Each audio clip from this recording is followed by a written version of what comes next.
Hey everybody, it's Bob from TNT Customs. We're here on TNT Tuesday. Bear with me because I'm running the camera and talking. Mason's OFO in Moab with Crawl America.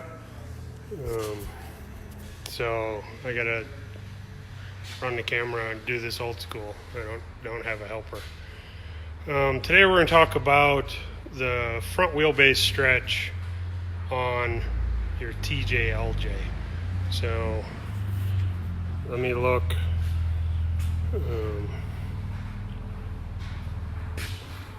Get this turned around. Hey Dave, how's it going? Hey Craig, bring Tanner's Jeep here now that he's late, please. All right, so we got a TJ here up on the lift. It's one we built last year, and now the customer's back to do the front stretch on it. We put our Y-Link kit on it, long arm, our stretch rear end setup. So, you know, our tried and true double triangulated rear suspension. So the rear end is stretched about 3.5 inches, which takes the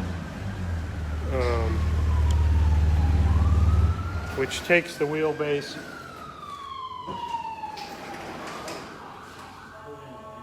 hang on, I got no help today.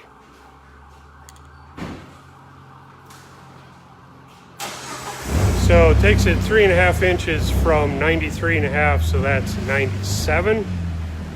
When we get done with the front end, we gain another 3 to 3.5. So that'll take us right out to that magic 100. Will actually be a shade north of 100 when it's all said and done. This Jeep has a G2 Dana 44 in it. So typically with the Dana 44, you can cheat a little bit farther than you can say with the Dana 60. So let me turn this around again. So really the heart of the whole kit is right here. That's a factory steering box mount. So that all gets removed, and our stretch kit, part of the magic happens here. Let's see if I can hold this in the right place. My arms aren't long enough, so there you go. Let's see if I can get back far enough. So that plate goes on your frame, and I'm blocking a hole. Oh, there it is. So we convert you to a 4-bolt Saginaw steering box. It's a much tougher box than the factory TJ/LJ boxes, especially the LJ box. The 03 and newer has the Mercedes sourced steering box in it, which in my opinion is useless. It's good for a stock Jeep, that's about it. We've had multiple of those units shear the sector shaft off, so pitman arm drag link falls right out of the Jeep. Big axles, big tires, big rocks, that sort of thing. I don't want to scare you if you're just a stock tow behind or a stock driver, but one of the first things you should do when you modify an 03 or newer LJ or TJ, well TJ and then LJ is 04 and newer, is get rid of that steering box. Plan that as part of your build. So we have that kit available to convert you over to the 91 to 95 YJ box, which is a 4-bolt box. It's the old 76 box. If any of you have any of this, you might understand what that means. It was a really heavy-duty box designed by Saginaw for Jeep. Chevy used it. A few other manufacturers used it. Sorted out through Saginaw to their specific needs, but it's a big piston, big bore, you know, the current buzzword in the industry from guys like Tom at PSC is a big bore box. That kind of was the big bore box to start with from the factory. It's a really nice box, and Tom from PSC now makes a replacement of that box and has tweaked all the internals and brought them up to 2000 and 21st century technology versus 70s and 80s technology. They're a really good box. That's actually what's going in this one. It should deliver here in the next day or so. Let me switch this again. What are you doing, Armando? Cord, how are you? Mary? So the kit, you'll get those plates for the driver's side, those plates for the passenger side, that bag of hardware, a new body mount, and that long tube here. That tube replaces the front cross member in the factory frame. So you see that big tube running across the frame there. If you look at the end of it, it kind of looks like a capital D. It's flat on the top and round on the bottom. So that whole tube gets removed. That steering box mount gets removed. This factory steering tube, that's one of the original steering box mounts, that you just grind flush with the frame and leave it in, grind it on inside and out of the frame. This Jeep already, since it had our suspension, already has our through bolt style track bar mount. Unfortunately, with the stretch, that has to come off. So we will take this off as well. It'll end up and get square to the frame. So it's here now. It'll end up somewhere in this neighborhood because that has to come forward with stretching your axle forward. So let's look at the rest of the stuff on the table. So we already went through the steering box relocation for you DIY guys that are brewing up your own suspension or modifying whatever you already have. That's the kit you need.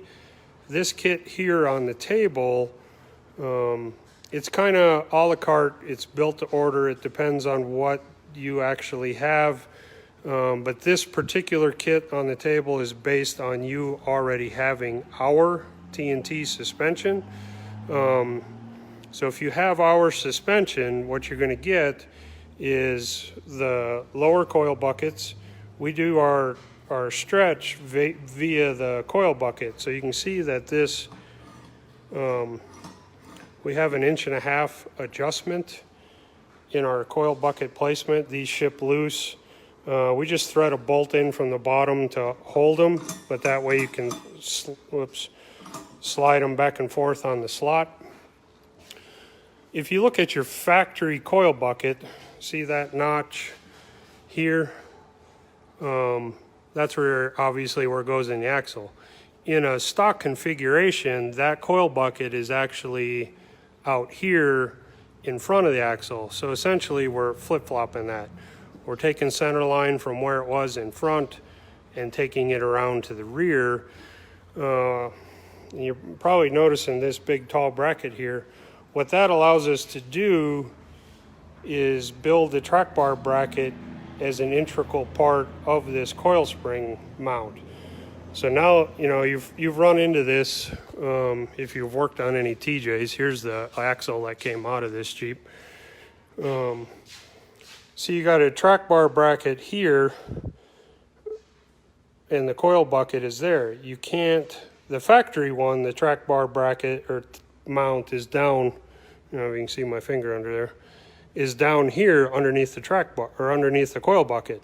Okay, that works great for a stock configuration, but when you do something like over the knuckle steering or a high steer arm, the Terraflex knuckle, if you're using a factory style axle, if you're using a JK knuckle, they come with that extra arm for the drag link, so you're going to end up with crossover steering.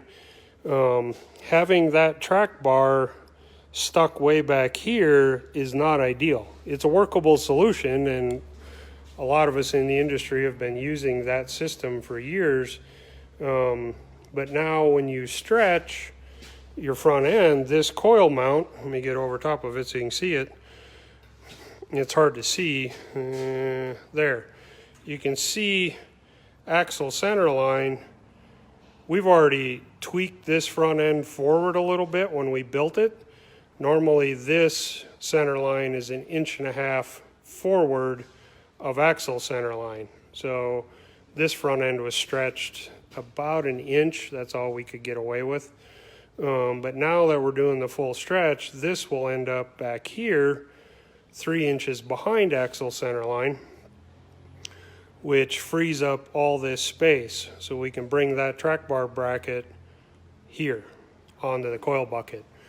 So you're probably like, okay, whatever. What difference does that make? Well, the differences that makes is it takes your track bar from, and I'm working off the top of my head and I don't have a tape measure. You gain roughly 4.5 inches of track bar length. So now you come really close to matching drag link length. Axle width dependent. You know, if you're running a full width Dana 60, obviously your drag link is going to get longer because that knuckle is farther away from axle center line, because the axle is so wide. But say with a TJ front end like this one, or even a JK front end, this system will make your drag link and track bar very similar in length. And for any of you geometry gurus out there, you start drawing all of that out. Having those match the same all but eliminates bump steer. They drive like they're on rails, which is kind of our thing. We have drivable Jeeps that wheel and then drive home. Case in point with Lance's Jeep here, you know, he works overseas. He's a government contractor. That's all I can say about that, or, you know, they have security problems. When he comes home, you know, kiss the wife, kick the dog, whatever that is, and the next morning he's in the Jeep and he's gone for a couple of days. So all of our Jeeps work under that premise. They sit in the garage, or you drive them every day, whatever. But when you want to go wheeling, you throw your gear in, you fill it up with gas, and you go. And you wheel the snot out of it all day, and then drive it home that night, or tomorrow, or the next day, or however many day trip you're taking. And they should drive right on the highway. Anybody that'll tell you that a lifted Jeep is supposed to drive bad needs to come see me. And we'll give them a little 5-finger attitude adjustment. That's a myth. If the Jeep is set up properly, it will wheel with the best of them out there, and it'll run on the highway. So anyway, that's what we're doing on this one. So you can kind of see the Jeep's already tore apart. We have the front end out of it because we have to cut the coil bracket or coil bounce and the track bar bracket off of it and finish that all down. And then we'll start putting the new parts on. In the meantime, the guys will be cutting this factory steering box mount off, and then once that's done, then we'll start working on removing this tube and the body mount, which factory body mount is there. That's going to come out. Our new body mount has the 1-inch body lift built into it. So we will be eliminating that body lift spacer, if you can see it in there. I don't know, it really doesn't matter, but I like to not have a traditional body lift. I like hard mounts. So our mount has that built in. If you don't have the body lift, the kit also comes with a stock body mount, so you get whichever one you want to use, you use. I will tell you that without the body lift, you will have trouble right here on that corner with the steering box. You will have to do a little trimming on the grill, But realistically, if you're building a crawler, it's got a body lift in it because you probably got an Atlas transfer case and you need the extra room to make room for all of this stuff. So you probably got a body lift on it anyway. If you're running our suspension, it's guaranteed you have a body lift because we tuck. You can see how much that cross member, you know, it only hangs down off the chassis 1 3/4 if memory serves. So we're gaining you a boatload of ground clearance with all of our suspension. So it requires a body lift, so you got a body lift anyway. So cut it off, put the tall mount in, and eliminate another body puck. One thing I will recommend, if you have a scrap of something, doesn't matter, square stock, round stock, flat bar, angle iron, whatever you got, I will typically, this is a pro tip, right in this neighborhood, sorry, get the phone pointed the right way, somewhere right in here,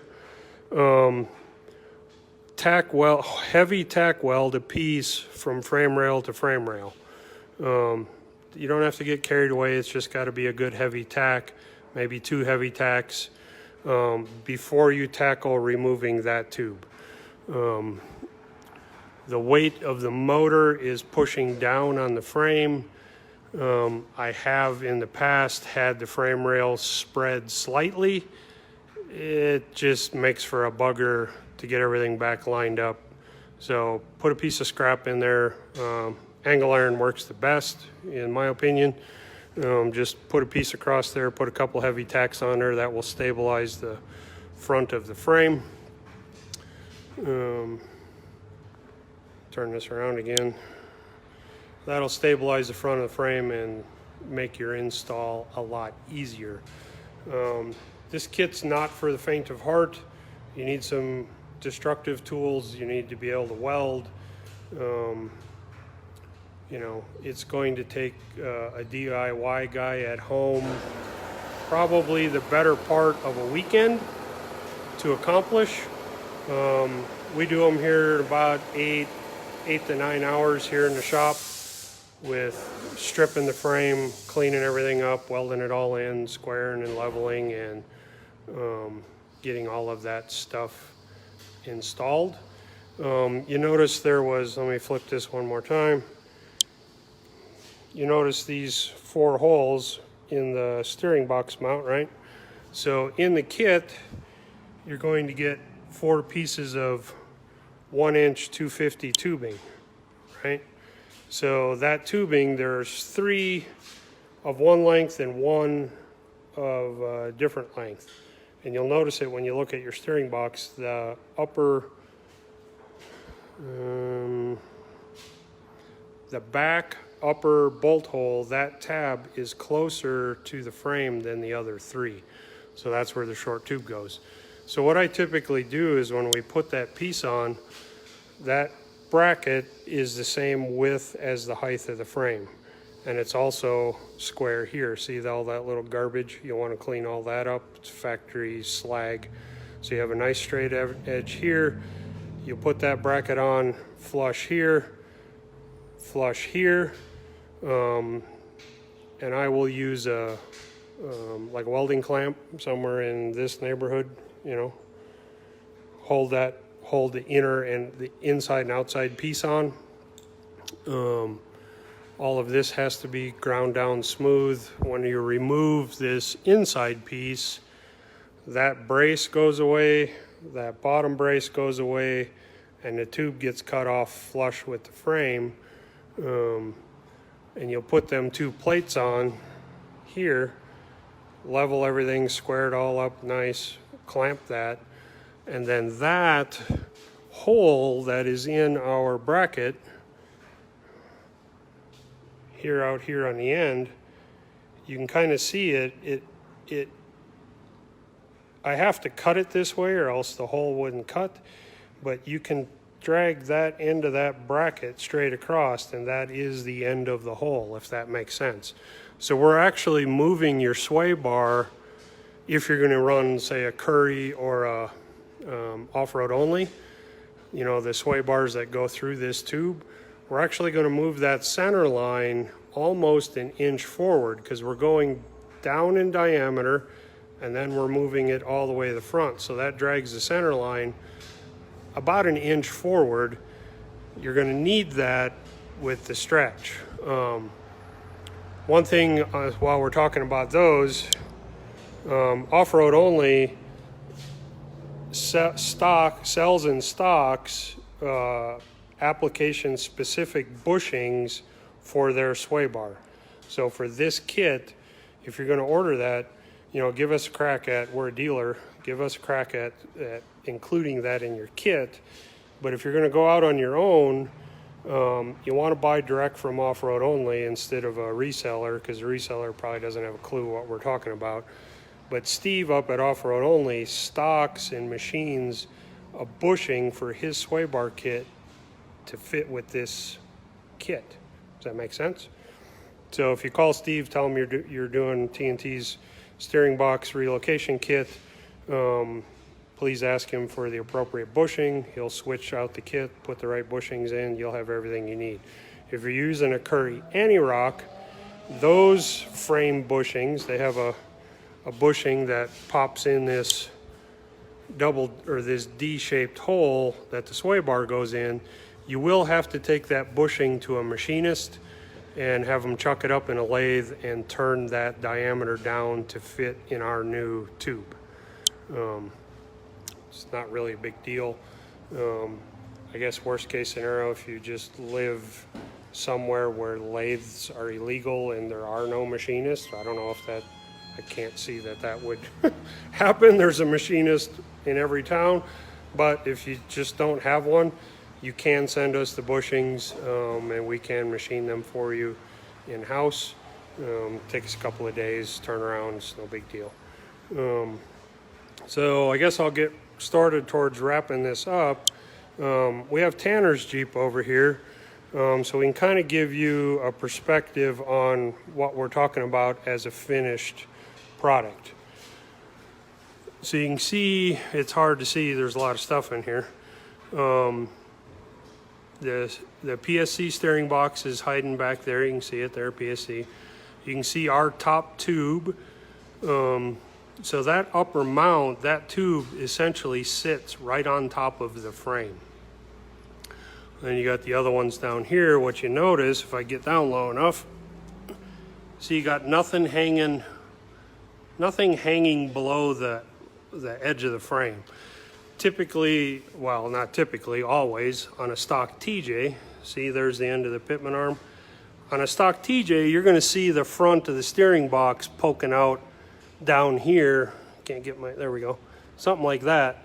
You see the whole end cap of the steering box, and there's a bunch of companies out there, including us, that sell a little cover brace thing so you can't poke a hole in the end of that steering box, because if you're going to play with a TJ and a big rock, sooner or later you're going to hit the end of that steering box on a rock. They don't like it. Bad things happen. So that's a side effect of this kit. We tuck the steering boxes all tucked up inside the frame. So what that does for you, if you look at it from the side, your factory pitman arm is like this. See if I can make this work. When we do the stretch and rotation, the pitman arm does that number. It comes down flat, and you know it's a radius thing. So if my wrist is the pivot point, that slides down and forward. So it drags the drag link pitman arm connection forward, and it lowers it in the chassis. So when you're lifted, that flattens the drag link geometry out. There again, helps with bump steer, drivability, all of those good things. So there's multiple reasons for doing this kit. You know, drivability comes up. It allows you to stretch the front wheelbase, which that's always a good thing. Helps with approach angle. You know, 93 inches or 93 and a half on a TJ is pretty short wheelbase. They're pretty choppy. That getting out to that 100-inch mark, 101, if you can really squeeze some stuff, they drive night and day better. They wheel better too. They'll climb bigger things, and as every day goes by, ledges get bigger because everybody's out climbing ledges. So a little more wheelbase is a good thing. It's a fairly involved kit, like I said earlier, but nothing you can't handle at home. Just got to keep your wits about you and take your time, and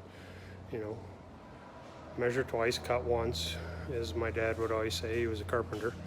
You'll get back to the table. So you get the kit that's all laid out on the front, including that piece of tube. You'll get a longer track bar and a longer end that screws into that. That's still over at manufacturing. You'll get, if you have our Y-link, you're going to get these stretch ends. So you take your Y-link arms here, screw off the standard end, put a little anti-seize in them, screw those on, and that gains you by default 2.5 inches, and then you have 2.5 inches of adjustment. So in theory, you can push the front end 5 inches. Now, before everybody goes, aha, I can get 5 inches. You don't want 5 inches because you got nowhere to go with steering. That will really get complicated. 3.5 all day long. With certain axles, the smaller, the Dana 44s, the JK Dana 44, you can push 3.5. If you're really creative and want to take the time to manipulate things, you got to cycle, you got to do a lot of cycle work, you got to get everything to fit just right. You potentially could push 4 with, say, a Dynatrac Dana 60 or any of the junkyard flavors of Dana 60.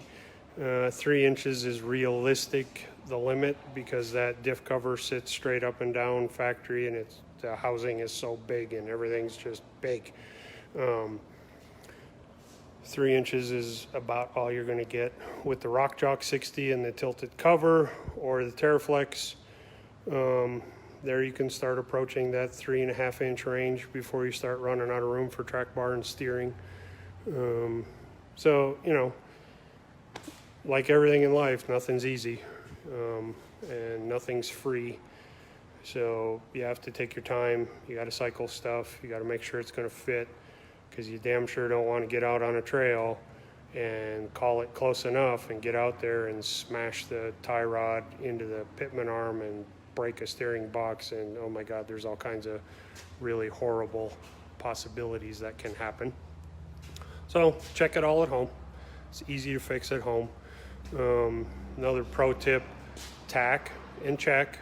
When everything fits, then weld. Reverse fabrication is no fun for anybody. So with all of that, yeah, Chris, exactly, stretch it and send it. You've been hanging around William too much. So that's the kit in a 20-minute short video discussion. We'll catch some more video while this is going on. Maybe Mason can work some magic when she gets back from Moab next week, if there's anything left of her. I should have seen the picture she sent earlier. They got sheets tied on the Jeep trying to get in the shade because they are just baking out there. But it was kind of comical. Maybe I'll put that up on Instagram this afternoon. But when she gets back, maybe she can take this video, edit out some of this after the video chat, and I'll try and film some stuff this afternoon. I'm not Mason, so I don't have all the cool gadgets. I got to hold the phone in my hand, and it shakes and does, whatever. She's got all her cool toys with her, but maybe she can edit some stuff together and we can put out a little install video on this kit. It's a really good kit. We've been using it for years. As far as I know, we're the only one in the industry that makes this kit. We still believe in TJs and LJs. They're good Jeeps. Not that we don't believe in the rest of them, but if I had to pick one and go play in the rocks, I'm probably going to pick my TJ. So don't give up on them. I know they've been gone for quite a few years now. There's a lot of stuff out there that still applies to TJs. JK is a great platform too, but like I said, if old guys, if we get to pick, I'm probably going to jump in a TJ if I'm going to go play in the big rocks. That's why we build all these cool parts. I guess we're well into the half an hour. I'm getting long-winded as usual. So I guess that's it for today. Thanks for tuning in. Please leave us a comment. Jeff, your question, will this work with full traction's long bar front? So I'm assuming you're saying a long arm system. Yes, you're only going to alter the coil bucket. You will have to get longer arms made somewhere, somehow, from somebody. My gut says full traction doesn't have that. Whether they would be willing to make them for you or not, I don't know. You'd have to take that up with them. Worst case scenario, you could box your arms up, send them to me. I'm pretty confident we could build a longer set of arms.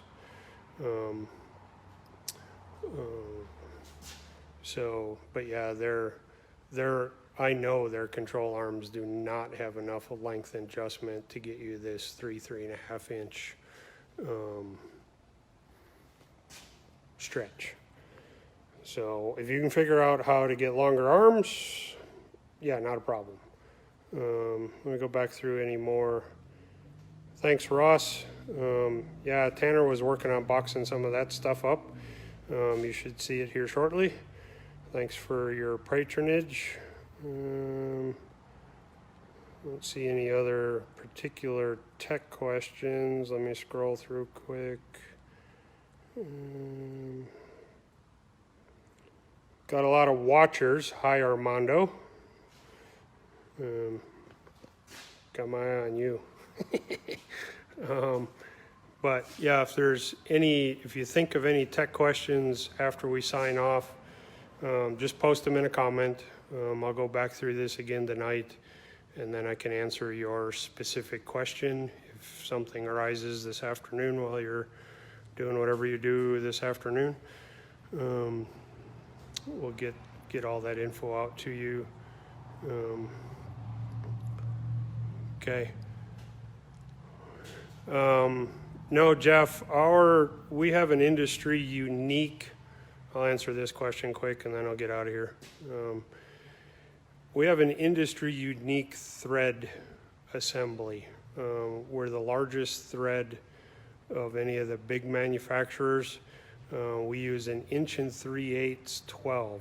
All of the other guys are using 1 1/4 12.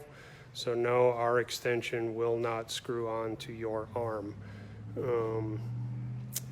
So that it's doable. It's going to take some time. We're going to have some custom parts made. Custom parts take time. Probably would be easier to just start you over with a fresh set of arms. That's just the quickest, simplest solution, rather than trying to adapt some of our parts to their parts, because for the most part they won't. We have a different thread assembly than anybody else. We didn't do that necessarily to be different or unique or specific. Well, specific, yes. We wanted a bigger thread assembly. Back in the day, when we first started this 15 years ago, we saw some failures. We still see some failures in the Jeep shop of the smaller thread. So I don't like parts that fail. They're big, they're beefy. So we went up to the 1 3/8. We talked about even going 1.5 inches, but there was some other issues with using that big of a thread. It's just the parts get huge, and there's clearance problems. So sorry, we settled on 1 3/8, and for the most part, We haven't had any failures in 15 years. I think off the top of my head I can remember one bent assembly that was on a full-size JK T-Rex. So, you know, stupid heavy Jeep, big tires, lots of motor, lots of gearing, big rocks down in Las Cruces.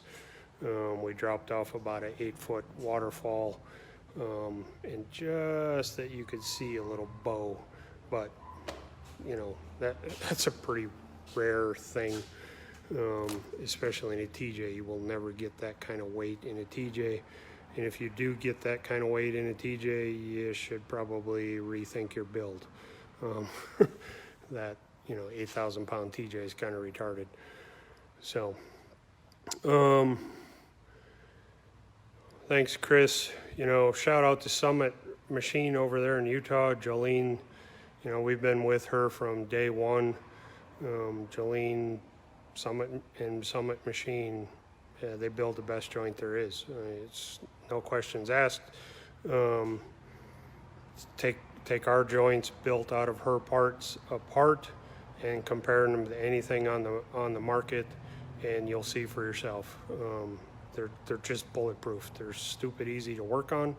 Not that they need work. I take mine apart once a year, clean them and re-grease them for the sake of cleaning them and re-greasing them. The joints on my JK have been in it since '08. They've never changed any parts in them. Like I said, once a year maintenance. You know, parts don't wear out, snap rings don't fail, joints don't come apart. There's a whole list. That's a whole nother video. So that might be a good video if we can get some samples of other things in here and kind of do a side-by-side comparison. Maybe we'll do that here in the future. But for today, I think I'll sign off. We're 35 minutes and counting.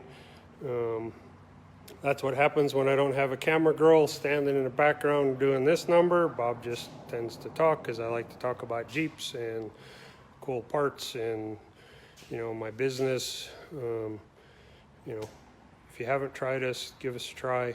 The guys at Tanner and my wife answer the phone. They're very knowledgeable. They can tell you all about us and tech specs and whatever you need to know. Give them a call. So on that note, I'm gonna sign out. I've kind of been stalling. Mason said they were gonna try to tune in live from the Z-turn on Moab Rim. It's where they were sitting when I started this, but probably got sidetracked doing other things, you know, so wheeling. So with that said, thanks for tuning in. It's TNT Tuesday. I'm Bob. We'll see you guys next week. Next week we're at All for Fun. Let's do that quick. So we're at All for Fun next week. I'm leading the Wheeler Lake Trail on Tuesday. That just came down the pipe this morning. Surprise, Mary. So I won't have service up there. I know that for a fact. So next week's live, maybe later. Maybe we'll do something different. You know, live at 5, live at 7. I don't know. It depends on what time the group gets back from Wheeler Lake. But let's talk about that, or we'll put some stuff out on social media. Let's plan on doing a TNT Tuesday dinner edition. Maybe I'll even cook something. I ain't cooked for you guys for a while. When we get back off the trail next Tuesday, we'll do a live from the All for Fun camp down in Buena Vista, Colorado. We'll have good service there. We're right outside of town. So let's do that next week. Other places you can see us, obviously we'll be there for most of the week at All for Fun. We'll get down there sometime on Monday. I'm leading trails Tuesday. Wednesday is vendor day. Thursday I'm leading Holy Cross. So for those of you going to All for Fun and wanting to do Holy Cross, it's a pretty good hike from Buena Vista, so we'll be getting up early. But TNT will be leading the Holy Cross run next Thursday. So come join us for that. That's always a good time. Got reports this morning that the trail is clear all the way and even through the Cleveland Lake Trail is clear. So There's a little snow on the ground, but probably by next week, even that will be gone. Wheeler Lake is now open, so we squeezed that one into the schedule. Brian and I did this morning. So TNT is going to lead the Wheeler Lake run on Tuesday. Come see us in the vendor booth, stop by the toter home, whatever. Next place we will be is the Morrison Adventure out of Cody, Wyoming. Gotta like narrow mountain trails with lots of switchbacks. It's a good time. Still got a few spaces. Need to know if you want to go.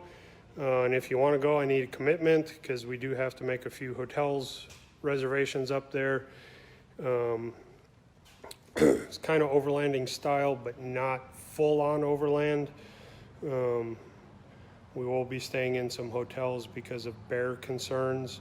So I need to know if you're going because rooms are getting thin in some of the little towns that we'll be in.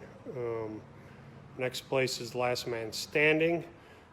Chuck and I will get more info out on that in the next week or so.